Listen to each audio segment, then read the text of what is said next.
Aujourd'hui, le pays est dans une transition. Je ne peux pas venir ici sans en parler un peu. Le 5 septembre a été un tournant qui a eu des exceptions positives, il faut le reconnaître. Le chemin est long, il est plein d'embûches. Les embûches de division, de séparation, de haine, tout cela peut être ravivé par un groupuscule ou par des groupuscules. On doit dire non. Le PDM a dit non à la violence. Nous voulons une transition apaisée. Avec nos partenaires de la convergence centriste pour l'espoir, CCE, qui a été créé ici. Et ensuite, il y a le forum pour une transition apaisée, qui comprend au moins une centaine de partis. Le lancement a été fait ici. Nous sommes en train de parcourir ce chemin.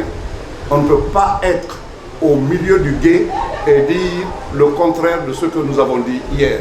Oui à une transition apaisée. On ne veut pas qu'il y ait un seul mort de plus.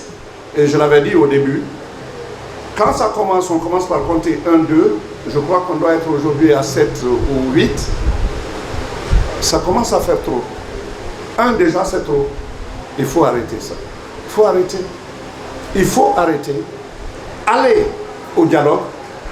Ce dialogue que certains suspectent, il n'y a pas d'arrière-pensée. Venons au dialogue. Disons les vérités aux uns et aux autres. Vous vous rappelez à l'hôtel du Kaloum ce que j'avais dit. J'ai dit que le dialogue est contraignant. C'est exigeant. À la fois pour la transition de CNRD, aussi pour les partis politiques. Il faut aller préparer à entendre ce que vous ne voulez pas entendre. La vérité, rien que la vérité pour que ce peuple s'en sorte. Ça n'a que trop duré. 68 ans hein, d'indépendance. 69 maintenant. 64, pardon. 58, nous sommes en 2022. Ça fait déjà 64. Et je crois que la Guinée est majeure. La Guinée est majeure. Nous devons savoir que, oui, on a à inventer, on a à imaginer, on a à créer un espoir nouveau.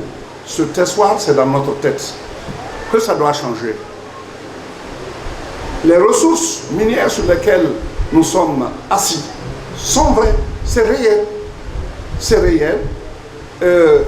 La Guinée, aimait le dire, le premier président, est un scandale géologique. C'est à la fois aussi un scandale agricole. C'est un scandale de toutes sortes.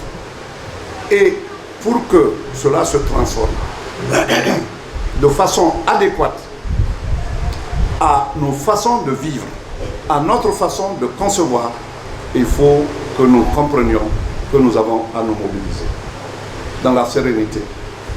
On n'est pas pour la violence.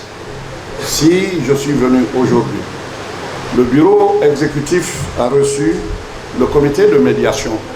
J'ai été en contact permanent avec le médiateur, l'ancien président du Bénin, Yahi Boni.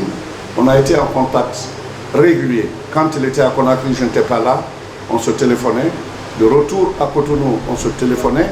Et soyez sûrs qu'ils connaissent là où il faut aller.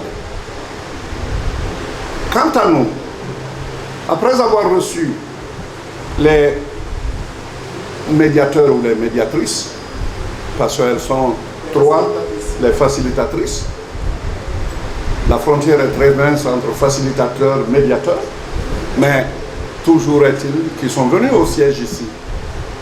Elles ont rencontré, n'est-ce pas, le bureau exécutif national, mais rencontré surtout le comité, tout le comité de la convergence centriste pour l'espoir. Et il m'a été annoncé, après le bref compte rendu fait par le secrétaire fédéral, le secrétaire national, Elhadj Khalif Diallo, à qui je dis un grand merci. Un compte rendu m'a été fait dès que je suis retourné. Le Premier ministre sera là, probablement la semaine prochaine, en tout cas à partir du 20 on rentre dans une phase du dialogue. Je lance un appel à ceux de nos frères qui ne sont pas là, qui boudent, pour une raison ou pour une autre, de venir.